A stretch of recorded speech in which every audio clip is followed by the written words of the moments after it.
Aku tanya, itu pakai jilbab kayak gitu emang nggak panas ya? Dia bilang nggak panas kok, malah adem. Oh, pakai jilbab besar itu panjang nggak panas sebenarnya? Dia bilang adem. Adem. Nah terus? Nah, aku bilang kayak gitu. Mbak Titi, kita akan ngajak santri, 2 orang santri kami yang merupakan kakak beradik. Seperti kemarin-kemarin tema kita adalah ngobrol perkara iman bersama santriwan dan santriwati mu'alaf yang baru di Yayasan Anaba Center Indonesia. Dan hari ini insyaallah kita akan mengajak bincang-bincang 2 orang kakak beradik ini. Yang pertama namanya, nama muslimnya itu Muhammad Nurdin. Sedangkan di sebelahnya itu adik kandungnya yang bernama Ernika. 2 orang santri kami ini berasal dari Kepulauan Nias, yang mana alhamdulillah 2 orang ini punya sejarah yang luar biasa. Karena 2 orang ini yang mengislamkan adalah yang mulia duta-duta besar negara Arab, yang sengaja kita hadirkan waktu itu ke aula pesantren mu'alaf Anaba Center Indonesia. Adapun Muhammad Nurdin ini dituntun 2 kalimat syahadat oleh yang mulia duta besar Irak untuk Indonesia, sedangkan adiknya duta besar Libya, sedangkan adiknya diislamkan oleh yang mulia duta besar Irak. Nah, luar biasa, anak wong desa ya. Anak desa bisa ke Jakarta, dan yang mengislamkan itu duta Arab. Ini sungguh luar biasa. Anaba TV, sahabat-sahabat FB dan IG saya rahimakumullah, saya yakin antum semua sudah tidak sabar ya, penasaran, ingin berinteraksi dan ingin mendengarkan testimoni 2 orang adik kita ini, kenapa mereka tertarik masuk agama Islam. Kalau kita berikan kesempatan kepada mereka, kebetulan usianya masih di bawah 20 tahun, jadi kalau bicara itu agak grogi sedikit, maka saya akan banyak memandu mereka berdua. Tetapi kalau antum dengarkan bacaan Al-Qur'annya, subhanallah, antum akan menangis nanti mendengarkan bacaan Quran kakak beradik yang berdua ini. Dan latar belakang kakak beradik ini masuk agama Islam, ceritanya satu hari sekitar 2 lebaran yang lalu itu menjadi tontonan warga di sana, karena ya jarang-jarang orang pakai jilbab yang syar'i seperti itu, sehingga membuat Ernika ini, yang akhwat yang anak kita yang satu ini, dia terheran-heran sama Aisyah itu, dan dia merasa kagum dengan pakaiannya. Entah kenapa tiba-tiba Ernika ini terbersit hatinya, ingin bertanya-tanya kepada Aisyah santri kami tersebut, kenapa pakaiannya begini. Lalu dia ceritakan, saya ini seorang muslimah dan mu'alaf, dan di kampung itu Aisyah itu satu-satunya yang telah mendapatkan hidayah dari Allah Subhanahu wa taala dan sudah nyantri di pesantren Anaba Center Indonesia ini. Setelah dijelaskan oleh Aisyah tersebut, dia masuk agama Islam, dan memang di agama Islam dianjurkan wanita pakai pakaian syar'i yang seperti itu, membuat Ernika ini tertarik. Ya, tertariknya bukan tertarik masuk Islam dulu, katanya tertarik ingin pakai jilbab, begitu ya. Nah, Ernika ya tertarik ingin pakai jilbab. Lalu Ernika ini lapor sama maknya, sama ibunya, "Mak, Ernika pengen pakai baju ya pakaian seperti kakak itu," katanya. Terus maknya mencegah, kata maknya, "Itu kan orang Islam, kamu jangan pakai seperti itu." Nah, rupanya Ernika ini ngotot ya, maksa ingin memakai pakaian seperti Aisyah tadi. Begitu juga abangnya kok ikut-ikutan tertarik melihat pakaian begitu, sehingga mereka berdua ini maksa kepada orang tuanya ingin berpakaian seperti itu, dan juga ingin ikut ke Jakarta. Subhanallah ya, ingin ikut ke Jakarta. Ya, sudah barang tentu barangkali ini gejala mau dapat hidayah dari Allah Subhanahu wa taala. Lalu Aisyah tersebut menghubungi saya lewat telepon. Dia bilangnya 13 tahun. Nah, saya bilang wajib izin sama orang tua. Kata Aisyah, saya sudah berjumpa dengan orang tuanya, dan orang tuanya dengan terpaksa mengizinkan anak itu ke Jakarta. Subhanallah. Akhirnya saya kirim uang tiket, ya, biaya mereka ke Jakarta ini sama Aisyah juga. Alhamdulillah, setelah tiba di Jakarta, jumpa dengan saya langsung. Lalu saya ajak ngobrol-ngobrol anak berdua ini. Kenapa ingin ke Jakarta? Dia ceritakan seperti yang disampaikan tadi. Lalu mereka berdua ini tekad ingin masuk agama Islam. Alhamdulillah. Nah, begitu dia sudah kuat azam kemauannya ingin masuk agama Islam, lalu waktu itu saya undanglah duta-duta besar negara Arab hadir di acara pengislaman mereka ini. Subhanallah, waktu itu ada sekitar 4 apa 5 orang duta besar negara Arab yang hadir. Di antaranya Yang Mulia Duta Besar Saudi Arabia Dr. Usama As-Suaibi juga hadir. Yang Mulia Duta Besar Sudan, Duta Besar Irak, dan Duta Besar Libya. Nah, waktu itu kebetulan yang akan masuk Islam ada 4 orang.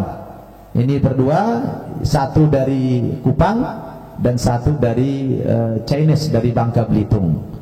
Nah, kalau yang berdua ini Nurdin diislamkan oleh Yang Mulia Duta Besar Libya, sedangkan Ernika ini diislamkan oleh Yang Mulia Duta Besar Irak. Sekarang mari kita sapa dulu pemirsa 2 orang anak kita ini. Assalamualaikum Nurdin. Waalaikumsalam warahmatullahi wabarakatuh. Apa kabar? Alhamdulillah bikhair, Ustaz. Gimana ini Ramadan puasa yang kedua ya? Yang kedua tahun ya? Iya, Ustaz. Ya, artinya sudah 2 kali puasa Ramadan mengalami puasa. Gimana puasa Ramadan tahun ini? Nikmat? Alhamdulillah nikmat, Ustaz. Alhamdulillah, wajahnya sudah cerah ya, berubah walaupun musim corona ya. Ya, lancar. Lancar. Alhamdulillah. Terus selama di pesantren ini jalan komunikasi dengan orang tua? Enggak juga sih. Tapi ada sesekali komunikasi dengan orang tua? Iya sih. Iya, karena pemirsa, ayah ibunya juga sudah pernah saya undang ke Jakarta dan sudah hadir ke pesantren ini. Bahkan sudah berjumpa langsung dengan Duta Besar Saudi Arabia, dan beliau mengatakan mengizinkan anaknya masuk agama Islam. Tetapi beliau berdua suami istri belum tergerak hatinya karena belum mendapatkan hidayah dari Allah Subhanahu wa taala. Kita doakan mudah-mudahan di bulan Ramadan doa yang mustajab ini Allah bukakan pintu hati kedua orang tuanya sehingga mereka menyusul anaknya masuk agama Islam. Amin ya rabbal alamin. Baik, coba Nurdin cerita sedikit pengalaman. Tadi kan sudah Ustadz ceritakan perjalanan kalian ke Jakarta ini. Awalnya apa namanya tertarik dengan Aisyah itu. Ernika ya yang duluan ya melihat itu ya. Ya, coba ceritakan gimana ceritanya itu Ernika lihat dengan Aisyah itu. Pertama tuh dia ke rumah. Dia ke rumah. Nah, terus Kayak kenalin diri gitu. Kira pertama tuh aku nggak kenal dia. nggak kenal ya. Nggak kenal, soalnya Di kampung itu memang tidak ada Muslim ya. ada cuma 1 orang. 1 orang aja ya. Nah, terus Pertama aku nggak kenal dia, lalu dia kenalin pakai nama Islam. Aisyah gitu. Aisyah. Aku bilang siapa ya? Dia bilang baru dia kenal nama Kristennya. Gitu. Oh begitu. Nama Kristennya siapa dulu dia? Plisteri. Nah, terus habis itu? Habis itu kami cerita. Habis itu dia cerita tentang di sini. Nah aku tanya, itu pakai jilbab kayak gitu emang nggak panas ya? Dia bilang nggak panas kok, malah adem. Oh, pakai jilbab besar itu panjang nggak panas sebenarnya? Dia bilang adem. Adem. Nah terus? Nah aku bilang kayak gini, boleh coba nggak? Boleh sih, nggak apa-apa. Subhanallah, langsung ingin nyoba pakai jilbab gitu. Iya. Nah terus? Nah pas pakai kirain panas, ternyata adem. Masya Allah. Nah terus? Nah habis itu pas malamnya aku minta izin sama orang tua pengen ikut kakak Aisyah Ke Jakarta? Iya. Kenapa tiba-tiba muncul keinginan ikut ke Jakarta? Ceritanya? Karena melihat perbedaan Kak Aisyah yang dulu sama Kak Aisyah yang sekarang. Begitu ya? Iya, kalau Kak Aisyah yang dulu tuh orangnya jahil, suka ngelawan orang tua, suka malas-malasan. Porno pakaiannya. Iya, pakainya gitu. Ya, begitu dia masuk Islam itu pakaiannya berubah ya. Iya. Subhanallah. Nah terus itu kan yang mula-mula tertarik Ernika nih. Terus gimana ceritanya kakaknya Nurdin kok bisa tertarik juga? Gimana Nurdin? Jadi yang pertama tertarik itu sebenarnya Ernika nih. Iya. Jadi saya itu sebenarnya pas mereka ngobrol itu saya nggak ada. Enggak ada waktu itu. Nah terus? Tiba-tiba malamnya dia itu bilang sama orang tua pengen masuk Islam gini-gini. Iya. Saya dengar gitu. Nah sebelumnya siang harinya itu saya melihat Aisyah ini sebenarnya bukan dari, kan dia kalau dia itu tertariknya dari pakaiannya ya. Dari pakaian ya. Nah, sedangkan saya itu tertariknya dari perbuatan yang dulu itu kan beda gitu sama yang sekarang. Jadi perbuatannya itu sekarang itu berubah jauh gitu, bisa lembut, bisa disuruh-suruh gini-gini pasti taat sama orang tua taat sama orang tua. Jadi saya tertariknya itu dari akhlak, dari sisinya situ. Subhanallah, luar biasa.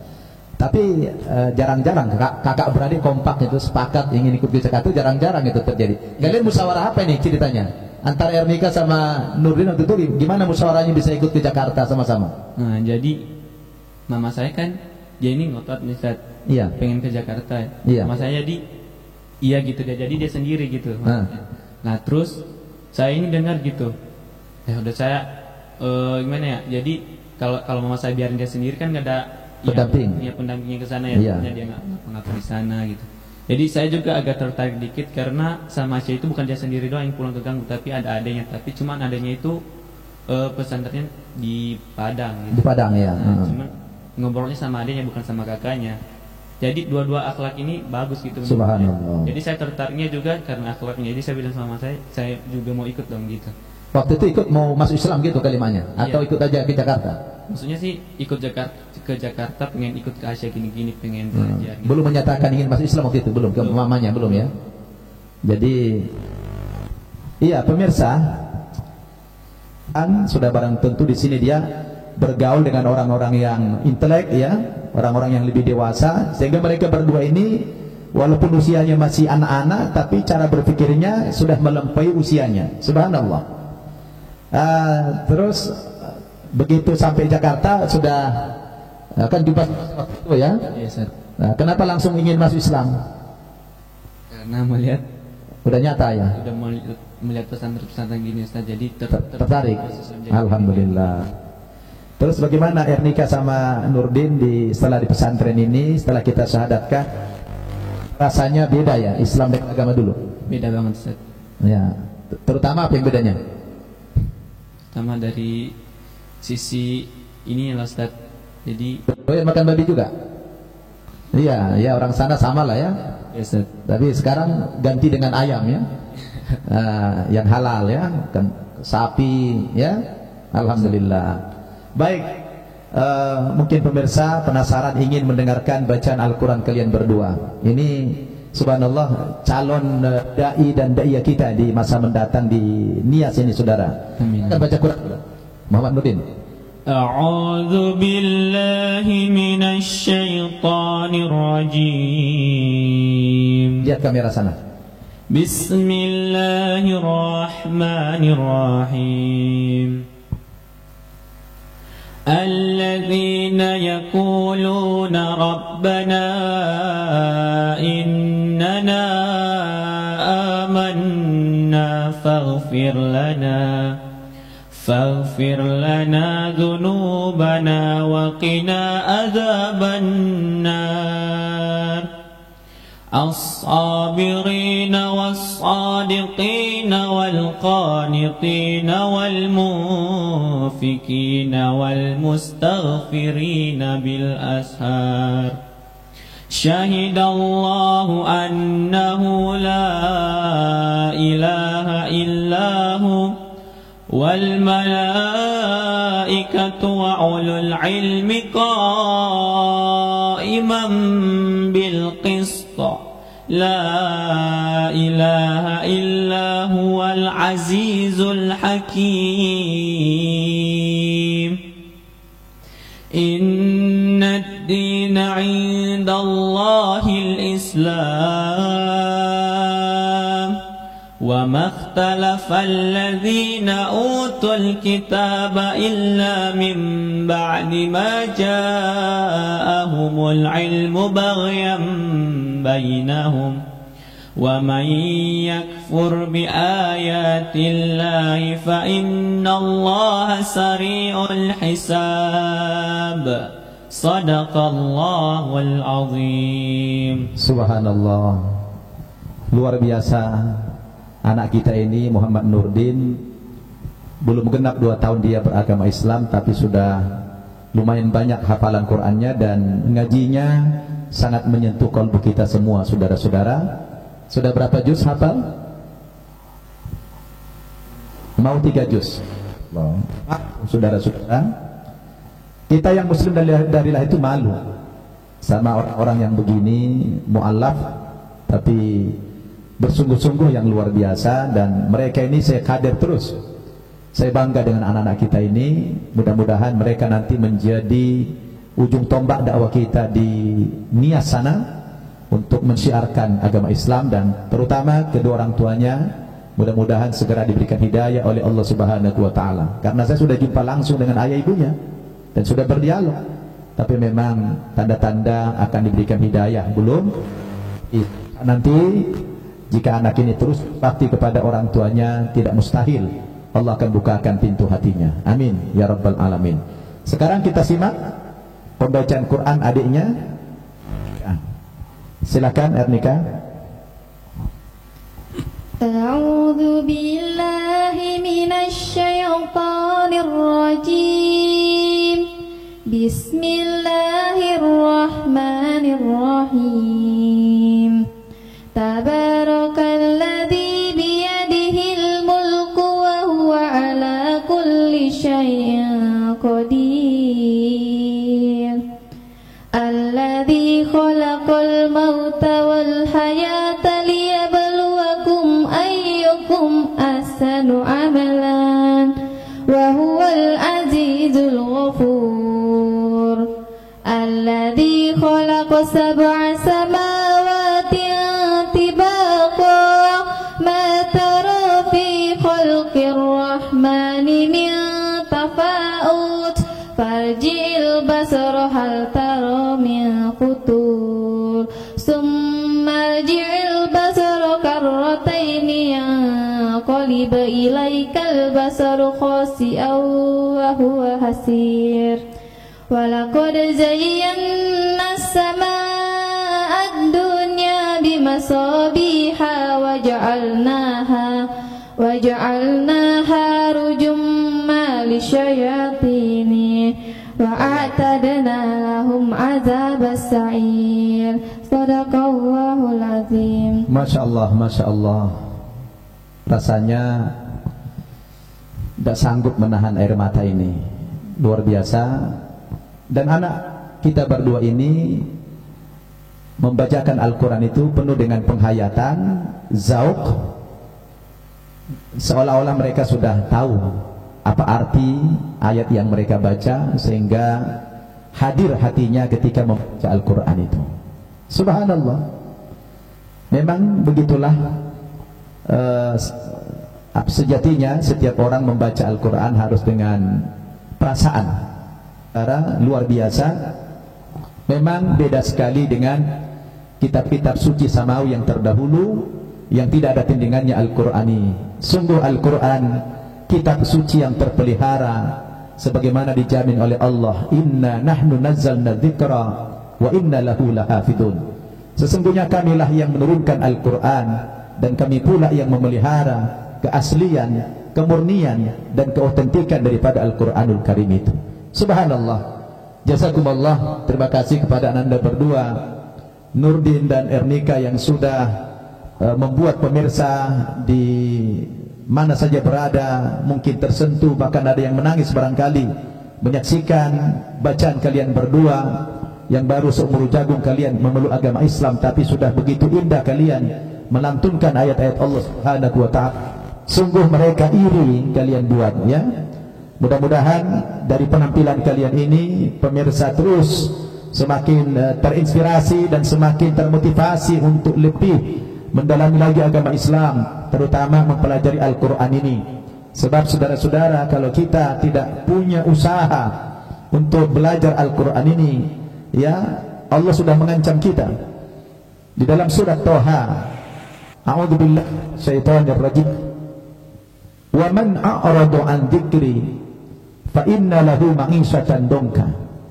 Barang siapa yang berpaling dari adzikir, adzikir itu adalah Al-Quran. Nama salah satu Al-Quran namanya adzikir. Barang siapa yang berpaling dari adzikir, berpaling dari Al-Quran, fa inna lahu ma'isyatan dongka, maka sungguh kami akan memberikan kepadanya kehidupan yang sempit di dunia ini.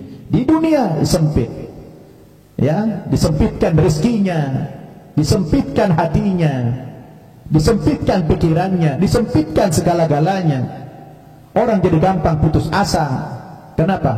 Karena jauh dari Al-Quran, jauh dari mengingat Allah Subhanahu wa ta'ala. Itu di dunia.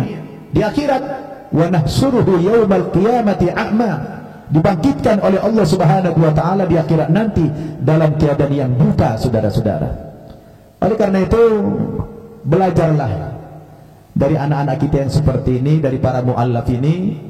Makanya kita dari pesantren Mu'allaf An-Naba Center Indonesia terus bimbing mereka, mendidik mereka, mentarbiyah mereka, bagaimana mereka kelak menjadi da'i dan da'iyahnya Allah Subhanahu wa ta'ala, yang mensiarkan agama Islam kepada seluruh umat manusia. Dan jangan sampai ada umat ini yang belum mendengarkan berita-berita kebenaran Islam. Karena Allah Subhanahu wa ta'ala berfirman dalam surat Al-Isra, wa ma kunna mu'adzibina hatta nab'ata rasulah. Kami tidak akan pernah mengazab satu kaum sampai datang kepada mereka utusan Allah Subhanahu wa ta'ala, sampai datang kepada mereka nabi, sampai datang kepada mereka ulama-ulama, sampai datang kepada mereka muballigh-muballigh, para penyeru-penyeru dakwah. Tentu kita dituntut oleh Allah Subhanahu wa ta'ala, orang yang sudah beriman ini, ajak saudaramu, keluargamu, orang tuamu yang belum muslim, ajak mereka ke jalan Allah Subhanahu wa ta'ala ini. Pemirsa An-Naba TV rahimakumullah, terbukti kumandang azan itu bisa menyingkirkan corona itu. Subhanallah. Sampai viral itu video, ada di Jerman, ada di Itali, diundang ke gereja untuk mengumandangkan azan. Allahu Akbar. Karena di sana mereka sudah panik menghadapi corona ini. Tetapi orang Islam itu santai-santai saja menghadapinya. Kenapa? Karena mereka yakin ada corona, tidak ada corona, pasti mati. Kullu nafsin dha'iqatul maut. Setiap yang bernyawa pasti mati, kata Allah. Dan dia yakin. Allah mengatakan dalam Al-Quran, Qul la yusibana illa ma kataballahu lana.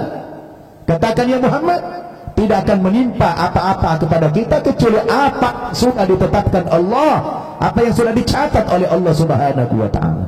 Maka orang Islam yang bertakwa, yang beriman, menghadapi musibah apa saja, mereka tidak terlalu stres, tidak panik, mereka selalu tawakal kepada Allah Subhanahu wa ta'ala.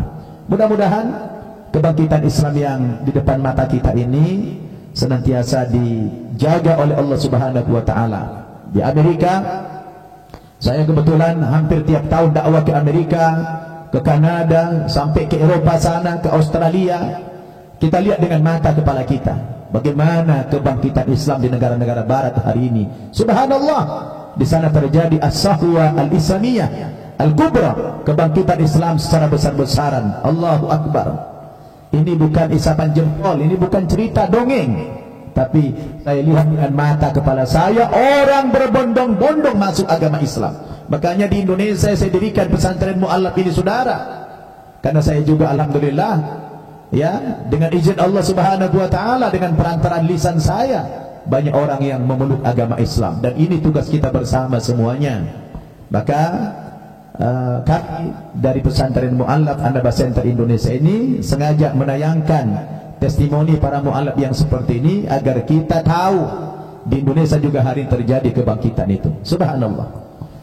Pemirsa An-Naba TV, sahabat-sahabat FB dan sahabat-sahabat IG saya rahimakumullah, kami juga dari studio An-Naba TV memberikan kesempatan kepada antum untuk berinteraksi dengan kami, baik lewat saluran telepon yang nomornya sudah ada di layar monitor Anda, juga bisa melalui teks ya, kirim lewat WhatsApp. Insyaallah kami akan menjawab semua pertanyaan dari pemirsa sekalian. Dan saat ini sudah ada 2 WhatsApp yang masuk ke kami. Yang pertama dari Pak Wildan, Rumah Al-Quran Sunnah Al-Basirah.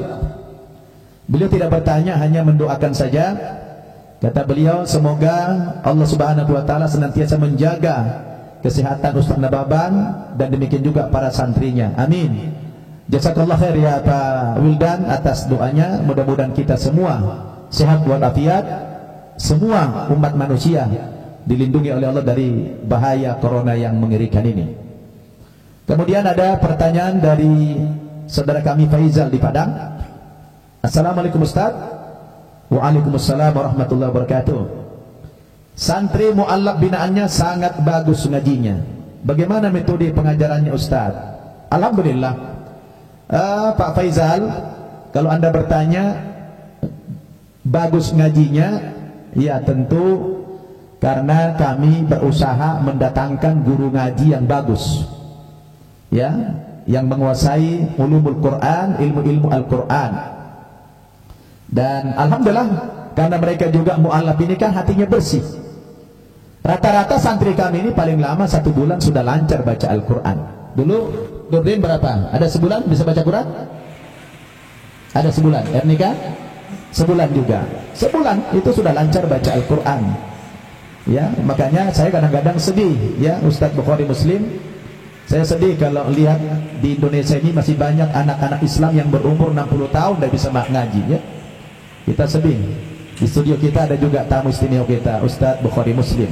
Subhanallah. Nah, pemirsa Nabat TV rahimakumullah, tadi Ustadz Faizal dari Padang itu ya nanyakan bagaimana metodenya. Kita tidak ada metode-metodian, biasa saja. Ya, yang populer itu ya metode Iqra. Tapi sekali lagi itu berpulang kepada anaknya, karena orang yang masuk Islam itu kan sudah dihapus dosanya yang lalu oleh Allah Subhanahu wa taala. Nah, Al-Qur'an itu kan wahyu, mukjizat. Jadi kalau hati sudah bersih, mempelajari Al-Qur'an, ya tentu mudah belajar Al-Qur'an. Yang bikin orang sulit belajar Al-Quran, kenapa? Terlalu banyak dosa. Hatinya terlalu hitam pekat karena banyak maksiat, sehingga disampaikan Quran tidak masuk. Sudah terhijab hatinya dari kebenaran. Makanya orang belajar Quran bertahun-tahun tidak bisa sama sekali. Kalau Anda semua pemirsa ingin lancar baca Al-Quran, yang pertama kali kita lakukan apa? Taubat kepada Allah Subhanahu wa taala. Banyak kufar, insyaallah ya, cahaya itu tidak akan masuk kepada hati yang kotor, kepada hati yang hitam pekat. Al-Quran itu hanya masuk ke dalam hati yang bersih itu. Sebagaimana ketika Imam Syafi'i rahimahullah, beliau mengadu kepada gurunya, ya, dia mengadu tentang bagaimana jeleknya hafalan beliau. Tapi gurunya kemudian menganjurkan untuk menjaga agar hafalanmu tidak jelek, ya, fa arsyadani an tarkil ma'asi. Dia nyuruh saya supaya saya meninggalkan maksiat, meninggalkan dosa. Karena dosa itu saudara adalah penghalang masuknya cahaya hidayah, cahaya iman, cahaya Al-Quran. Jadi Pak Faizal dari Padang, itu saja barangkali persoalan metode itu kita standar saja, kita menggunakan metode Iqra, ya. Tapi alhamdulillah karena anak-anak kita di sini tulus masuk agama Islam itu, sehingga Allah mudahkan mereka mempelajari Al-Quran. Sebagaimana kemarin sudah saya bacakan juga ayatnya, surat Al-Qamar ayat 17, ayat 22, ayat 32 dan ayat 40. 4 ayat diulang-ulang oleh Allah, dijamin bahwa belajar Quran itu mudah. Walaqad yassarnal Qur'ana lidzikri fahal min mudzakir. Sungguh telah kami mudahkan Al-Quran untuk dipelajari, maka maukah kalian mengambil pelajaran dari dalam Al-Quran itu? Baik, ada penanya berikutnya lagi dari Palembang, Pak Hendri. Assalamualaikum Akhi Nurdin. Waalaikumsalam, jawab. Waalaikumsalam warahmatullahi wabarakatuh. Bagaimana antum bisa ngaji bagus itu? Apa rencana antum untuk masa depan? Nah, Nurdin jawab itu. Bagaimana bisa ngajinya bagus katanya? Dan rencanamu ke depan bagaimana? Kalau masalah Suaranya? kalau masalah suara sih biasa aja ya. Itu dari saya sendiri. Dan ada guru yang mandu ya? Iya, dan ada guru juga yang mandu. Iya, enak, lagunya bagus. Terus rencana ke depan apa katanya? Sekarang kan sekolah apa sekarang?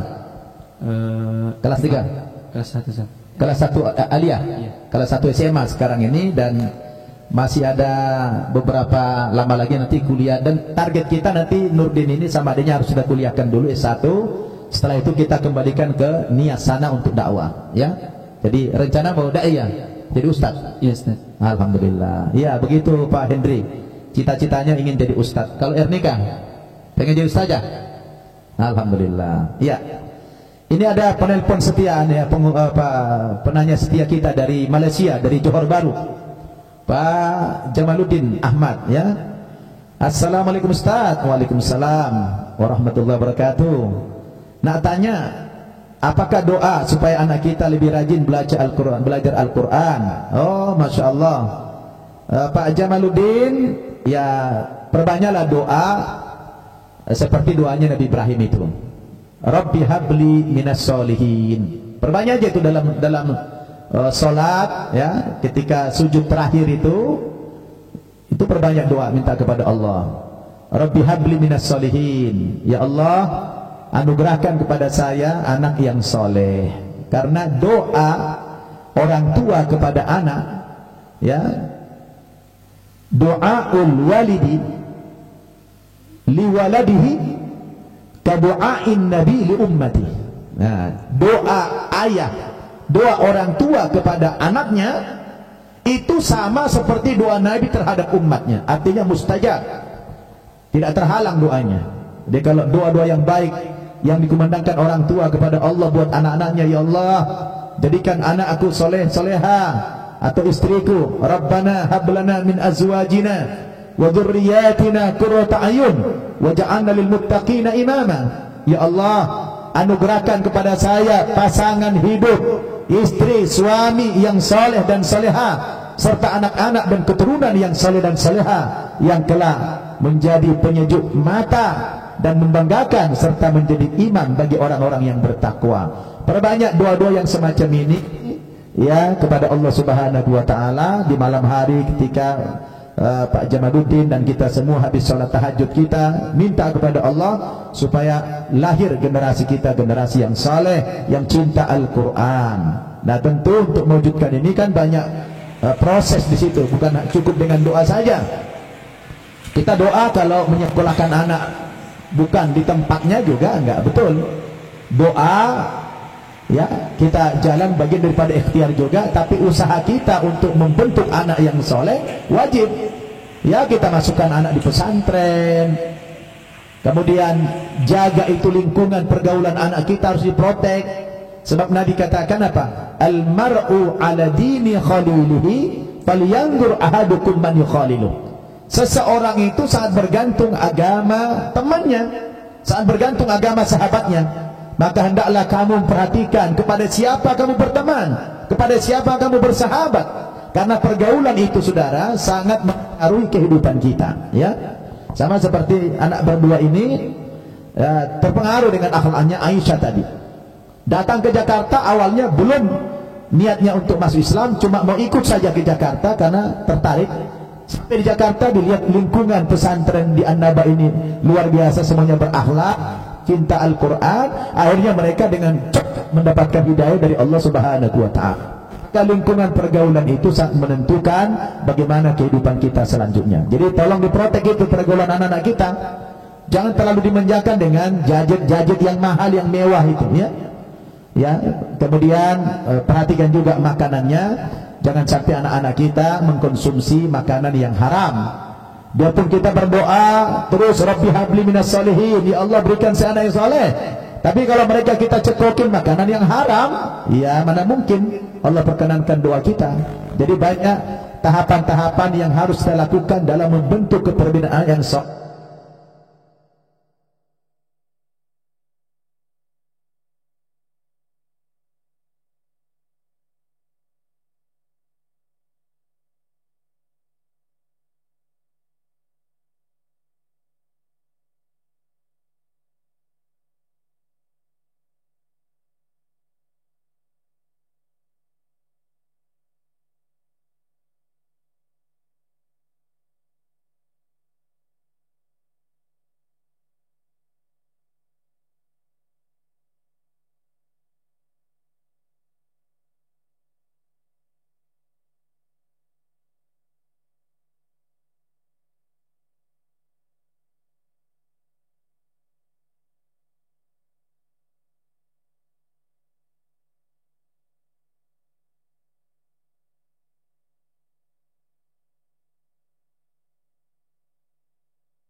Penonton kita ini dari luar kota semua ini. Dari Jakarta sepertinya dari kemarin belum ada pertanyaan. Malang, dari Madura, dari Johor Baru, ya, sekarang dari Pontianak, masya Allah. Beliau bertanya, Pak Ustadz, apa ujian Allah kepada saudara kita kedua beradik ini? Soal keluarganya kadang karena sampai diusir, ya diusir begitu, ya. Alhamdulillah kalau mereka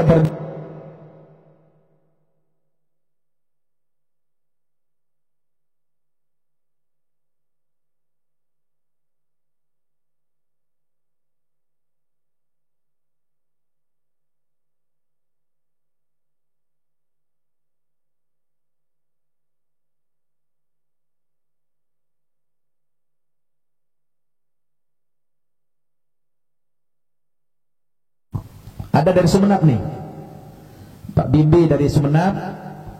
Pak Ustadz, saya mau nanya, bagaimana cara menjaga iman tetap stabil?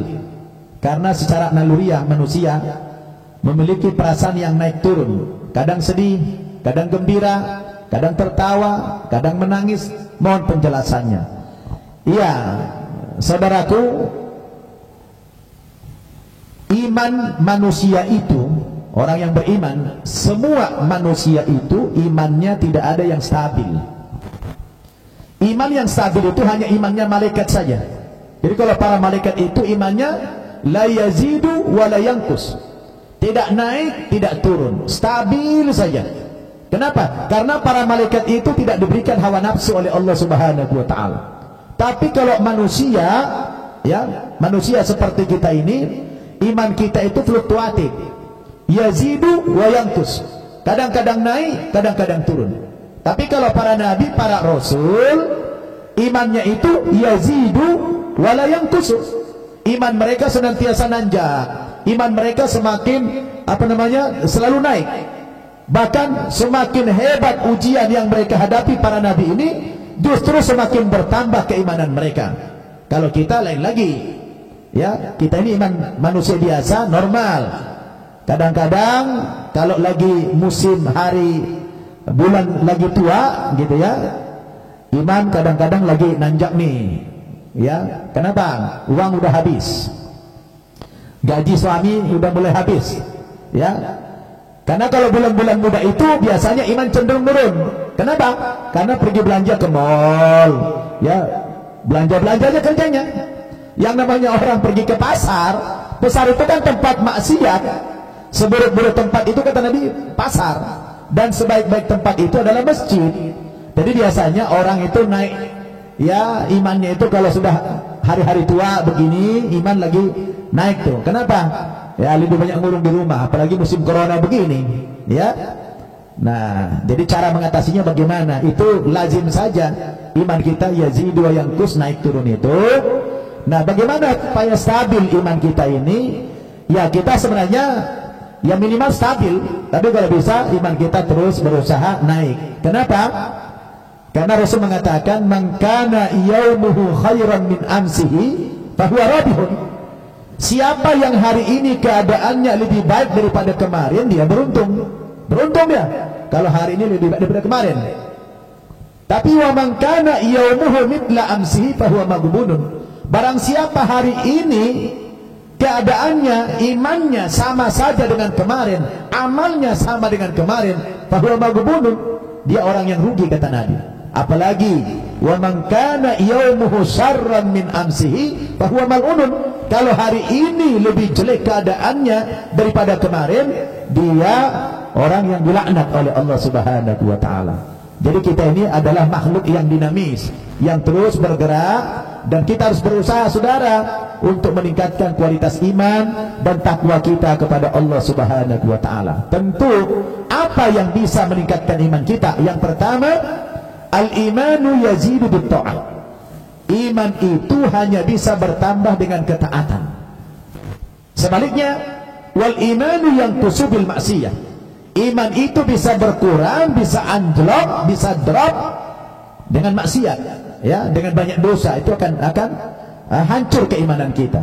Jadi untuk menstabilkan iman kita minimal stabil, tapi kalau bisa ditingkatkan, ya kita harus taat. berusaha kita menghindari segala macam perbuatan maksiat, dan kita bertekad menjalankan apa-apa yang diperintahkan oleh Allah Subhanahu wa taala. Itu yang dimaksud dengan takwa. Takwa itu artinya imtithalul awamiri wajtinabun nawahi, melaksanakan apa yang diperintahkan oleh Allah dan meninggalkan apa-apa yang dilarang oleh Rasulullah sallallahu alaihi wasallam. Jadi banyak hal yang harus kita lakukan. Ya, diantaranya tadi adalah kita berusaha melakukan ketaatan. Yang kedua, yang tadi saya katakan, selalulah berteman dengan orang-orang baik, berteman dengan orang-orang soleh. Bagaimana antum ingin imannya baik, tapi teman sehari-harinya pemabuk, tukang dugem gitu ya, malam-malam pergi diskotik, itu merusak.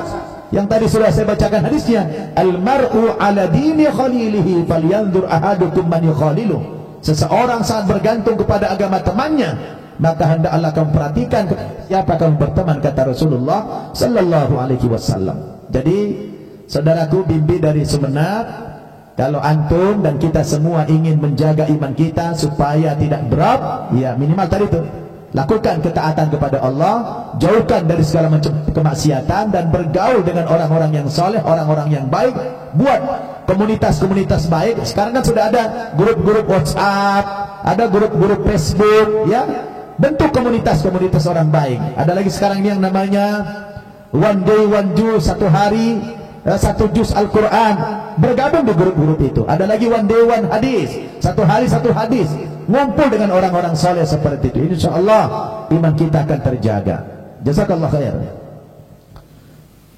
Kemudian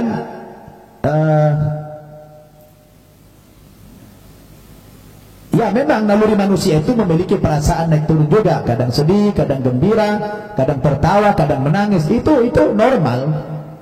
Ya, itu normal. Semua kita mengalami itu. Ada saatnya kita sedih, kalau lagi ada masalah sedih, itu manusiawi. Ada saatnya kita gembira karena mendapatkan nikmat, kita bersyukur kepada Allah Subhanahu wa taala. Saya pikir itu normal-normal saja. Tapi semua itu berpulang kepada keimanan kita. Iman itulah yang menjadi filter. Iman itu yang menjadi standar kita, saudara-saudara, ya. Bagaimana kita menjalani kehidupan ini bergantung keimanan kita. Insyaallah iman kita sudah bisa mengarahkan kita bagaimana hidup yang baik, bagaimana hidup yang benar. Maka seringlah nonton-nonton dakwah-dakwah yang seperti ini. Siapa saja ustaznya silakan disaksikan, ya. Tidak perlu kita membeda-bedakan guru, semua sama. Selagi mereka punya dasar dari Al-Quran, dari Sunnah, berdasarkan ijma' dan qiyas, semua boleh kita ikuti. Tidak boleh kita fanatik guru, ya. Dengarkan nasihat-nasihat mereka. Ya, fadzakir inna dzikra tanfa'ul mu'minin. Berilah peringatan, kata Allah, karena sesungguhnya peringatan itu sangat bermanfaat kepada orang-orang yang beriman. Saudara-saudaraku pemirsa An-Nabaah TV, sahabat-sahabat FB dan sahabat-sahabat IG rahimakumullah, kita sudah berada di penghujung acara live kita pada sore hari ini. Dan tadi Ananda berdua sudah memberikan ya pesan-pesan khusus kepada anak-anak kita yang sebaya dengan mereka agar menjaga Al-Quran, mempelajari Al-Quran. Yang sudah bisa tingkatkan supaya membaca dengan tajwid, membaca dengan tartil. Karena Allah perintahkan warattilil Qur'ana tartila. Baca Al-Quran itu dengan tartil, maksudnya dengan suara yang bagus, merdu, dengan fasohanya yang luar biasa bagus, kemudian makharij hurufnya pas gitu ya. Jadi itu insyaallah kita akan menikmati bacaan-bacaan Al-Quran kita. Dan teruslah kita bergabung ya dengan pendakwah-pendakwah yang sekarang ini sedang tren di masyarakat, ya, lewat sosial media, lewat YouTube. Terus kita dengar dakwah ini, daripada kita mendengarkan lagu-lagu atau musik-musik yang mengundang kemaksiatan, kan lebih baik kita mendengarkan Al-Quran, mendengarkan ceramah yang seperti ini. InsyaAllah iman kita akan bertambah, saudara-saudara.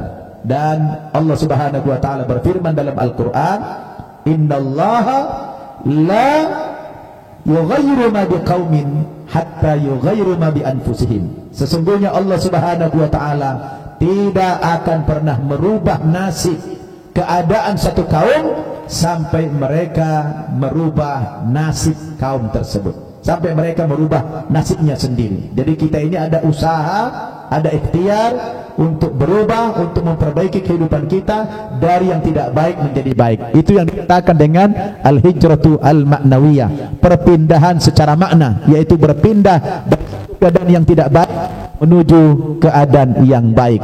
Kita pindah dari maksiat menjadi taat, kita pindah dari preman menjadi budiman, kita pindah dari bajingan menjadi ajengan. Dengan demikian hijrah kita insyaallah akan diterima oleh Allah Subhanahu wa taala. Ini saja bincang-bincang kita di sore hari yang berkah ini, di hari ke-7 bulan Ramadan. Dan saksikan terus tayangan-tayangan langsung kami dari studio An-Naba TV. Mudah-mudahan siaran-siaran dakwah kami ini bermanfaat kepada kami pribadi dan juga kepada kaum muslimin, khususnya kepada para pemirsa An-Naba TV, pemirsa Facebook dan juga IG. Dan sampaikan yang baik ini kepada saudara-saudara kita yang tidak mendengarkan. Bila perlu di-share, silakan antum share video-video kami ini, insyaallah kami ridha, kami izinkan antum men-share ini untuk syiar agama Islam. Dan orang yang terbaik adalah alladzina yastami'una al-qaul fayattabi'una ahsana. Orang yang ketika mendengarkan ayat-ayat Allah Subhanahu wa taala dibacakan, lalu fayattabi'una ahsana, dia mengikuti yang baik dari apa yang difirmankan oleh Allah Subhanahu wa taala tersebut. Kami undur diri dari studio An-Naba TV. Saya bersama dua orang santri kami, Muhammad Nurdin dan juga Ananda Ernika. Kami semua menyampaikan ucapan terima kasih kepada antum semuanya yang telah setia mengikuti dakwah-dakwah kami secara live dari studio An-Naba TV ini. Sekali lagi, mudah-mudahan ini bermanfaat kepada kita semua, dan kami bertekad bagaimana hidup kami bermanfaat. Khairun nas anfa'uhum linnas. Sebaik-baik manusia di antara kamu, kata Nabi, adalah orang yang paling banyak memberikan manfaat kepada manusia lainnya. Mudah-mudahan orang yang belum muslim menyaksikan tayangan ini juga diberikan hidayah oleh Allah Subhanahu wa taala, dan kita yakin ini merupakan abad kebangkitan Islam.